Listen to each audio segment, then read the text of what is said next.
तर तुम्हाला सांगतो उन्हाळा अजून लागतच आहे, पण आतापासूनच ऊन एवढं जास्त झालं, उन्हात गेलं का असा जीव लाही होते ना का बस. आणि त्याच्यातल्या त्याच्यात जर आपण रोजच्या जेवणापेक्षा एखादा पदार्थ जर वेगळा खाल्ला ना, म्हणजे तो तेलकट नसू द्या तरी पण, तर बस ॲसिडिटी झालीच म्हणून समजा.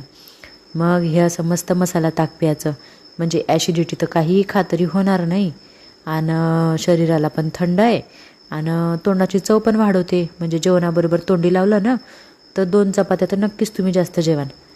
हेल्दी पण आहे. आणि दुसरी गोष्ट तुम्हाला सांगतो, एक तर तुम्ही हे उपाच्या पोटी पण पिऊ शकता, किंवा जेवण झाल्यावर पण पिऊ शकता, किंवा असंच मन झालं तोंड म्हणजे चव नाही वाटली तोंडाला तर पिऊन घ्यायचं 1 ग्लास ताक. काही दुष्परिणाम तर आहेच नाही, सारे फायदेच फायदे आहे. आणि दुसरी गोष्ट, रेसिपी सांगण्याची काही गरज आहे का, एकदम सोपी आहे, पाहूनच समजली असेल तुम्हाला, तुम्ही लय हुशार लोक. चला आता सबस्क्राईब करा पटकन.